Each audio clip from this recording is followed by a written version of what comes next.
Breaking news. CM Revanth Reddy Delhi పర్యటన తెలంగాణ కాంగ్రెస్ వర్గాల్లో ఉత్కంఠ రేపుతోంది. 3 రోజులుగా టీపీసీసీ చీఫ్ మహేష్ కుమార్ గౌడ్ తో కలిసి సీఎం మంత్రివర్గ విస్తరణ, పీసీసీ కార్యవర్గ కూర్పునకు తుది రూపం తీసుకొచ్చే ప్రయత్నం చేస్తున్నారు. ఇటు కాంగ్రెస్ అగ్రనేత కేసీ వేణుగోపాల్ తో నిన్న రేవంత్ రెడ్డి, మహేష్ కుమార్ గౌడ్ భేటీ అయ్యారు. రాష్ట్రంలోని రాజకీయ పరిస్థితులు, మంత్రివర్గ విస్తరణ, పీసీసీ కార్యవర్గ కూర్పుపై చర్చించారు. ఇక ఇవాళ కూడా కేసీ వేణుగోపాల్ తో భేటీ కాబోతున్నారు.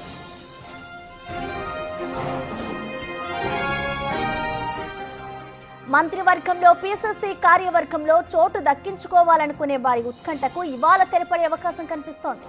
మంత్రివర్గంలో చోటు దక్కించుకునే అవకాశం ఉందని ఇప్పటికే పలువురి పేర్లు వినిపిస్తున్నాయి. ఇప్పటికే సుదర్శన్ రెడ్డి, ఆది శ్రీనివాస్, శ్రీహరి ముదిరాజ్, కోమటిరెడ్డి రాజగోపాల్ రెడ్డి, ప్రేమ్ సాగర్ రావు, వివేక్ వెంకటస్వామితో పాటు మరికొంతమంది పోటీలో ఉన్నారు. ఈసారి తనకు కూడా అవకాశం కల్పించాలని మల్రెడ్డి రంగారెడ్డి ఇప్పటికే అధిష్టానం పెద్దలను కలిసి కోరారు.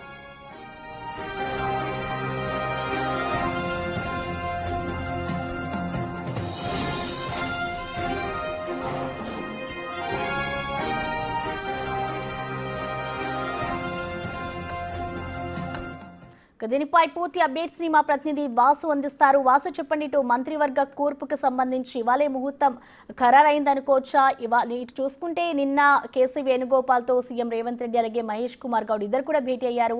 సో నిన్న జరిగిన చర్చల ప్రకారం చూసుకుంటే ఇవాళే కన్ఫర్మ్ అవుతుంది అనుకోవచ్చా? ఎస్, ఢిల్లీలో ముఖ్యమంత్రి రేవంత్ రెడ్డి పర్యటన 3వ రోజు కొనసాగుతూ ఉంది. కీలక నేతలకు సంబంధించి కూడా ఏఐసీసీ పెద్దలు కలిసే అవకాశం ఉంది. ఇప్పటికే కేసీ వేణుగోపాల్తో భేటీ అయ్యారు. మళ్ళీ తిరిగి ఈరోజు మరోసారి కేసీ వేణుగోపాల్తో పాటు ఖర్గేతో పాటు మరికొంతమంది ఏఐసీసీ కీలక నేతలను కలిసే అవకాశం ఉంది. ముఖ్యమంత్రితో పాటు పీసీసీ అధ్యక్షుడు మహేష్ కుమార్ గౌడ్ కూడా ప్రస్తుతం ఢిల్లీలోనే ఉన్నారు. అయితే ప్రధానంగా మంత్రివర్గ విస్తరణతో పాటు పార్టీ పదవులకు సంబంధించి పీసీసీ కార్యవర్గం కూర్పుతో పాటు ఏదైతే ఇప్పటివరకు పెండింగ్లో ఉన్నటువంటి కార్పొరేషన్ చైర్మన్లకు సంబంధించి ఇవన్నీ కూడా క్లియర్ చేసే పనిలో ప్రస్తుతం అయితే ఢిల్లీలో ముఖ్యమంత్రితో పాటు పీసీసీ ప్రెసిడెంట్ పర్యటిస్తున్న పరిస్థితి కనిపిస్తూ ఉంది. అయితే ప్రధానంగా మంత్రివర్గ విస్తరణకు సంబంధించి 4 లేదా 5 ఛాన్స్ దక్కే అవకాశం ఉంది. అది ఈరోజు ఒక స్పష్టత వచ్చే అవకాశం ఉంది. ఎవరెవరికి మంత్రి పదవి దక్కబోతుందన్న అంశానికి సంబంధించి కూడా తెలంగాణ రాష్ట్రానికి సంబంధించి కాంగ్రెస్ నేతల్లో తీవ్ర ఉత్కంఠ కొనసాగుతుంది. ఎందుకంటే ఖచ్చితంగా కూడా ఈ నెల ఆఖరికి వరకు కూడా మంత్రివర్గ విస్తరణ ఫైనల్ అయ్యే అవకాశం ఉందని ఇప్పటికే అందరికీ స్పష్టత ఉన్న నేపథ్యంలో కూడా ఈరోజు దానిపైన ఒక క్లారిటీ వచ్చే అవకాశం ఉందని మాత్రం తెలుస్తూ ఉంది.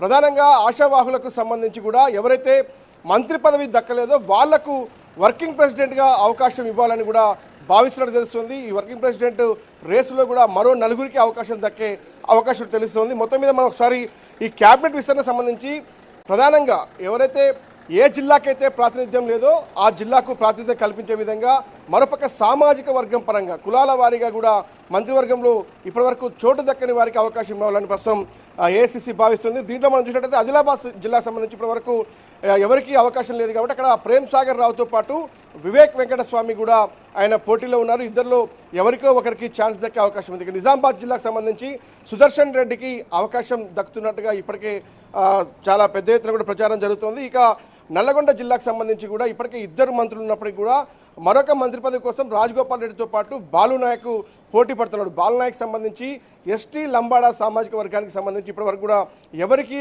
ప్రాతినిధ్యం లేనటువంటి నేపథ్యంలో కూడా ఎస్టీలు ఒకరికి అవకాశం ఇవ్వాలని కూడా కోరుతున్న నేపథ్యంలో బాలునాయక్ ప్రస్తుతం ఇక్కడ రాజగోపాల్ రెడ్డి పోటీ పడుతున్నట్టుగా సమాచారం అందుతోంది.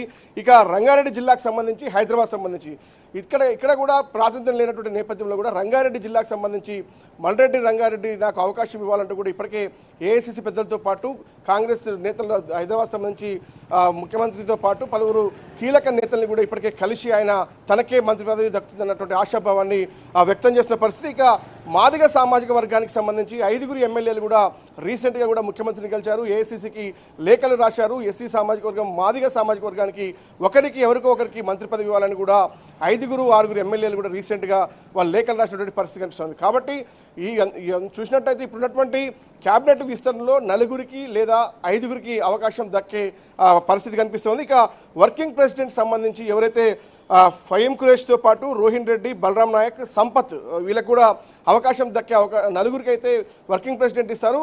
ఇక క్యాబినెట్లో అవకాశం దక్కకుంటే రాజగోపాల్ రెడ్డికి లేదా బాలు నాయక్ లేదంటే బలరాం నాయక్ మరొకరికి వర్కింగ్ ప్రెసిడెంట్ దక్కే అవకాశం ఉంది. ఇక 20 నుంచి 25 స్థానాలు ఇప్పటికే కార్పొరేషన్ పదవులు, చైర్మన్ పదవులు ఖాళీగా ఉన్న నేపథ్యంలో కూడా 20 నుంచి 25 మందికి కార్పొరేషన్ చైర్మన్లు కూడా కట్టబెట్టే అవకాశం కనిపిస్తోంది. మొత్తానికి ఈ అన్ని అంశాలకు సంబంధించి మంత్రివర్గ విస్తరణతో పాటు పార్టీ పదవులు పీసీసీ కూర్పుతో పాటు డీసీసీ అధ్యక్షులతో పాటు మరోపక్క కార్పొరేషన్ చైర్మన్ల అంశానికి సంబంధించి ఒక స్పష్టత వచ్చే అవకాశం ఉంది. ఇవన్నీ ఫైనల్ చేసుకోవడానికి ముఖ్యమంత్రి 3వ రోజు కూడా ఢిల్లీలో ఉన్నట్టుగా తెలుస్తోంది. ఢిల్లీలో ఏఐసీసీ నేతలను కలుస్తారు. ఈరోజు చాలా సుదీర్ఘంగా చర్చల అనంతరం కూడా ఈరోజు రాత్రికి ఒక స్పష్టత వచ్చే అవకాశం ఉంది. మంత్రివర్గ విస్తరణ ఈ నెల లోపే, ఈ నెల ఎండింగ్లోనే అవకాశం ఉన్నట్టుగా తెలుస్తూ ఉంది. ఈ రోజు రాత్రి వరకు కూడా క్యాబినెట్ విస్తరణపై ఎవరెవరు పేర్లు తెరపైకి వచ్చాయో ఖచ్చితంగా తెలిసే అవకాశం అయితే కనిపిస్తుంది. Thank you Vasu.